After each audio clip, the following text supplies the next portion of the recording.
Welcome to the Grand Canyon, a natural wonder that captures the hearts and minds of millions of visitors each year.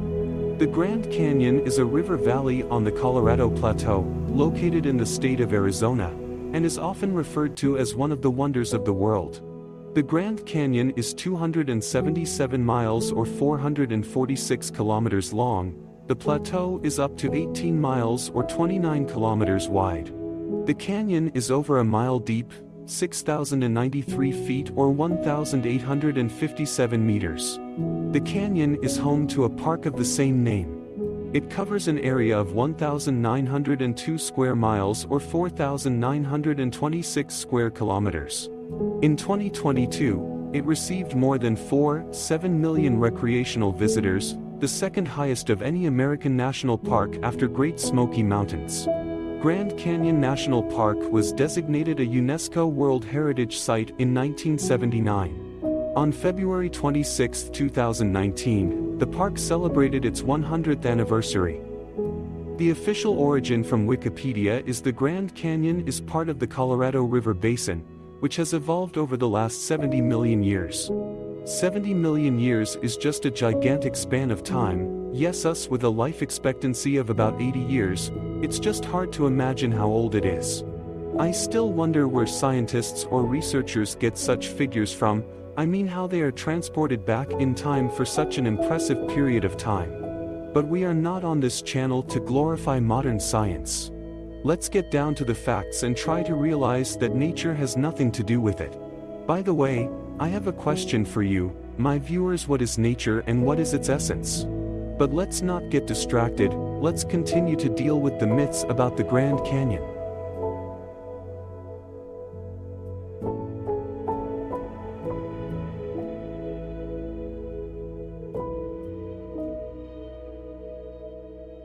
One of the rules I used to find traces of industrial resource extraction in antiquity is the following: if a certain resource was extracted in one place before and the entire volume was not exhausted, other civilizations, no matter how many years later, will return to this place and continue extraction. I found a map of the US that shows areas with high uranium content and a map with the location of uranium mines. Then I compared it to a map of the Grand Canyon, and what do you think? The canyon fell within the area of maximum uranium concentrations.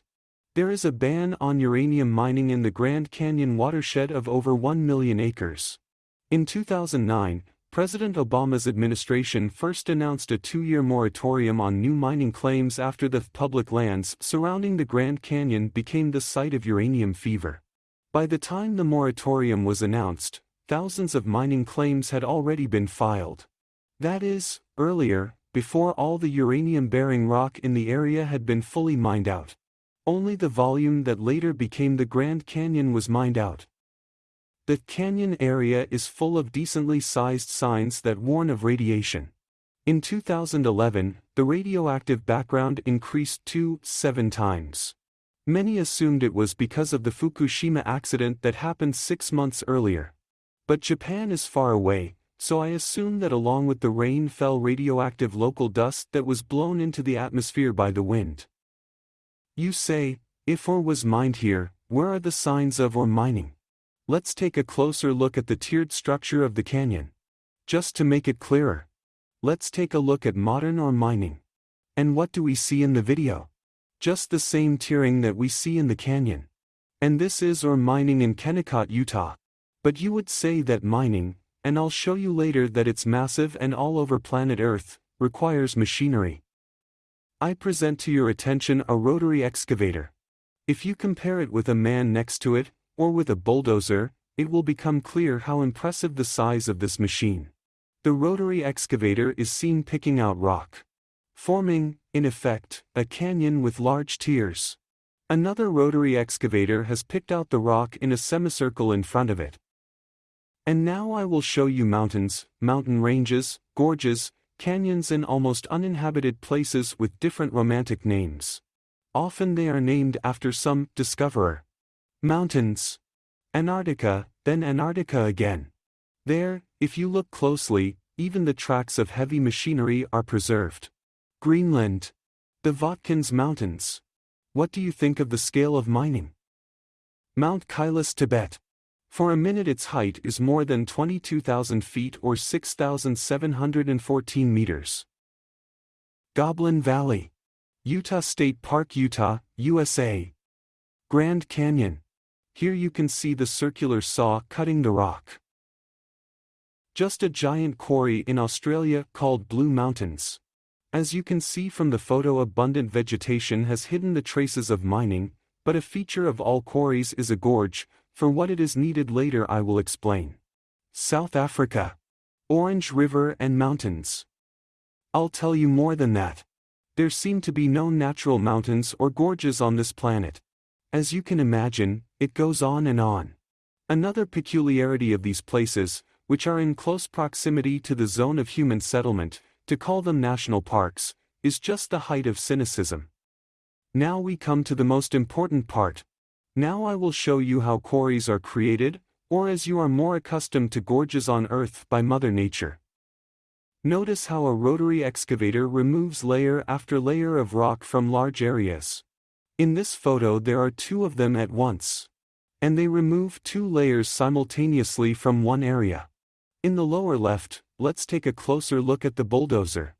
Let's assess the scale once again. And this excavator is removing a layer 100 to 130 feet or 30 to 40 meters high. The bottom of the quarry is a huge area and it's absolutely flat as a table, suitable for easy movement of excavators. And now I'm going to show you a bigger scale. Monument Valley, USA. The area of this territory used to be as high as the top of a stump right on the course. A layer several hundred feet high has been excavated. Egypt. The top layer along with the soil has been excavated. Most of Australia has been ripped clean off. No soil, just red desert. Next, let's pay attention to the Colorado River, which runs through the Grand Canyon. It seems to me that it somehow unnaturally loops. I found a map of the United States in 1828 on eBay, overlaid on it a profile of the modern riverbed, and here is what I got. As you can see in the photo, in blue is the old channel, and in red is the new channel of the Colorado River. Let's take a closer look, and what do we see? In places of national parks, at the junction of the states of Arizona and Utah, which are not few here, there is a winding of the channel. This means that absolutely not long ago the riverbed has changed its direction, and I think nature has nothing to do with it. I found some photos of old riverbeds on the internet, and if we compare them to the Grand Canyon, where the Colorado River flows, we can see that over the years the water would have eroded the banks, that is, made them more gentle, but here it doesn't look like the water was involved in anything. On the contrary, after this mining operation, water from the broken aquifer flowed along the bottom of the quarry, or a stream that used to flow along a different route came here. Which is just visible in this photo. This is the norm for any quarry. A river can't wash out a mountain range in its path. It'll be a dam in its path. A rock with a certain content of the desired element has been extracted. What should be done with it? Before it can be smelted or otherwise extracted, the ore must be beneficiated to increase the grade. Plants separate out the concentrate, and the waste rock is taken to a dump or a waste heap. You will logically ask me, where are the waste rock deposits with such gigantic volumes of ore mining? And I'm obliged to show you. Replace the words hill, volcano, hillside in your vocabulary with the words dump and spoil heap, and everything will fall into place in your head. But it's better to see it once. These are waste rock heaps not far from the park. Inside them, chemical reactions often take place. They burn and sometimes explode when overpressure builds up inside. That's why many have had the top of the spoil heap blown off. Now remember the Yellowstone volcano. Do you understand what it is and why it can explode? And nature has nothing to do with it, simple pressure physics. The upshot of this story is that in the United States, national parks, especially in the West, are ancient quarries of a previous civilization. And the scale of recycled rock is impressive. If you look at Monument Valley, for example. Apparently, the Earth consumes well under 5% of what it mines. The Earth is like a giant quarry. Mankind just maintains that quarry. People come and go, states appear and collapse, Nations are formed and collide and disappear. One thing does not change. God's millstones grind slowly, but the flour is excellent. Sextus Empiricus. Thank you very much for your attention.